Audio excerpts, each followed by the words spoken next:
તો આજે મેં બનાવ્યો છે સરસ મજાનો દૂધીનો હલવો, અને એ પણ જો ડ્રાયફ્રૂટથી ભરપૂર. આવો હલવો ખાવા મળે તો કોને ન ભાવે, અને તમે ભગવાનને પ્રસાદીમાં ભોગ પણ લગાડી શકો છો.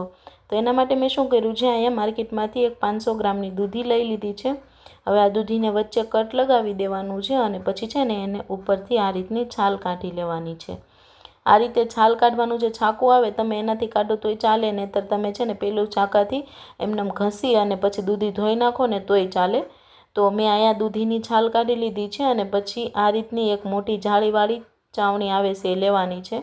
તમે આમાં નાની જાળીવાળી લેશો ને તો પછી દૂધી તમે ખમણશો ને તો એકદમ રાળ રાળ થઈ જશે. એટલે દૂધી જ્યારે પછી આપણે ઘીમાં પકવશું ને ત્યારે તો દેખાશે જ નહીં. એટલે આ રીતની મોટી જાળીવાળી ચાવણી લેશો ને તમે તો દૂધીના છે ને આ રીતના મોટા મોટા પીસીસ થશે. એટલે છે ને સારી એવી દૂધી અહીંયા ખમણાઈ જશે. તો એમ બંને દૂધીના કટકાને છાલ કાઢી લીધી, અને પછી બંને દૂધી છે ને સારી એવી ખમણી લીધી છે. અને આ બંને પીસમાંથી છે ને એટલું છીણ નીકળ્યું હતું. તો આ બધું છીણને છે ને હવે આપણે વધારે પડતું બહાર નથી રાખવાનું, નહીંતર એ કાળું પડી જશે. એટલે ફટાફટ છે ને એનું આ રીતે પાણી નિતારી લેવાનું છે. દૂધી જે પાણી છોડે છે ને એ પાણી બધું નિતારી લેવાનું છે, કારણ કે જો એને પછી આપણે ઘીમાં શેકશું ને તો દૂધીમાં એ પાણી પણ રહેલું હશે, તો એનાથી છે ને હલવાનો સ્વાદ બહુ સારો નથી આવતો.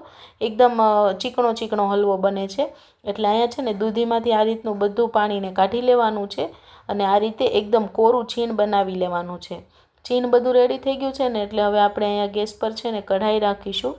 અને અહીંયા મેં 2 થી 3 ચમચી જેટલું છે ને ઘી એડ કર્યું છે. આ ઘી મેં ફ્રીજમાં રાખ્યું હતું ને એટલે થોડુંક કડક છે, હમણાં મેલ્ટ થઈ જશે ને એટલે મોટી 3 થી 4 ચમચી થાય ને એટલું અહીંયા મેં ઘી લીધેલું છે.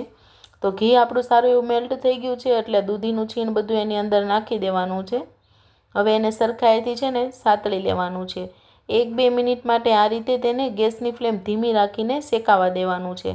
ગેસની ફ્લેમ ધીમી રાખશો ને તો આ હલવો છે ને બળશે નહીં, નહીંતર તમે ફૂલ ફ્લેમ ઉપર કરશો ને તો હલવો બળી જશે. તો અહીંયા ગેસની ફ્લેમ ધીમી રાખી અને હલવાને સારો એવો શેકી લેવાનો છે. 5-7 મિનિટ માટે તમે આને શેકશો ને એટલે દૂધી એકદમ સોફ્ટ થવા મળશે, અને પછી તમે ફૂલ ફ્લેમ કરી અને પછી હલવાને સારી એવો હલાવીને શેકી શકો છો. તો એ મેં હલવો સારો એવો શેકી લીધો છે, અને સાઈડમાં મેં દૂધ ગરમ કરવા માટે પણ મૂકી દીધું હતું, કારણ કે હલવામાં આપણે દૂધ એડ કરશું ને તો હલવાનું ટેક્સચર એકદમ સારું આવે, થીક આવે, અને હલવો એકદમ મીઠો બને. તો અહીંયા દૂધ ગરમ મેં કરી લીધું હતું ને, તો હવે આપણે એમાં થોડુંક એવું ઘીની મને જરૂરિયાત લાગી ને એટલે મેં થોડુંક એડ કરી દીધું છે. તમને જો જરૂરિયાત લાગતી જાય ને ઘીની તો તમે ઘી નાખી શકો. અહીંયા મને જરૂર લાગી ને એટલે મેં થોડુંક નાખી દીધું છે. હવે ગરમ દૂધ 1 ગ્લાસ જેટલું મેં એડ કરી દીધું છે. આમાં મોટો 1 ગ્લાસ થાય ને એટલું ગરમ દૂધ એડ કરી દેવાનું છે, અને બધી વસ્તુને પાછી સરખાઈથી મિક્સ કરવાની છે. આ રીતે છે ને સતત હલાવતા રહેશું ને એટલે હલવો આપણો છે ને નીચે તળિયે ચોંટી નહીં જાય, અને એની સુગંધ પણ સારી આવે છે. નહીંતર હલવો નીચે બળી જશે ને તો સુગંધ સારી નહીં આવે. પછી આ રીતના દૂધમાં ઉફાળ આવવા માંડે ને એકદમ બબલ્સ જેવું થવા માંડે, પછી આમાં તમને જેટલું ગળું ભાવતું હોય ને એટલી તમારે ખાંડ લેવાની છે. અહીંયા મેં નાનો વાટકો છે ને ખાંડ લીધેલી હતી.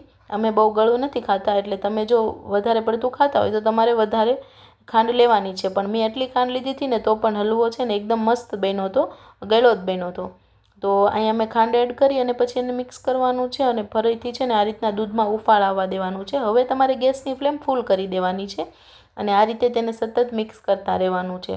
તો અહીંયા હલવામાંથી છે ને ધીમે ધીમે બધું દૂધ બળવા માંડશે. અને અહીંયા તમારે ફૂડ કલર એડ કરવો હોય તો તમે કરી શકો. મેં એક નાની એવી ચપટી જેટલો જ લીધો હતો, કારણ કે વધારે એડ કરીને તો વધારે પડતો કલર આવી જાય તો એ સારું ન લાગે. તમારે લેવું હોય તો જ તમે લઈ શકો, બાકી બિલકુલ ઓપ્શનલ છે. તો અહીંયા જરીક એવો મેં ફૂડ કલર લીધો હતો, અને પછી બધી વસ્તુને પાછી મિક્સ કરી દીધી છે.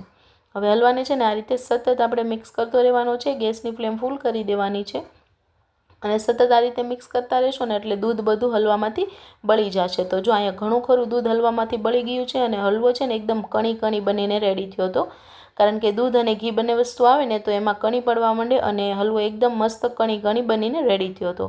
તો આ રીતે મેં છે ને એને સતત મિક્સ કર્યું છે, એટલે દૂધ બધું છે ને બળતું જાય છે અને ઘી ઉપર આવતું જાય છે. ઘી એકદમ ઉપર આવી જાય ને એટલે આપણો હલવો એકદમ રેડી થઈ જાય.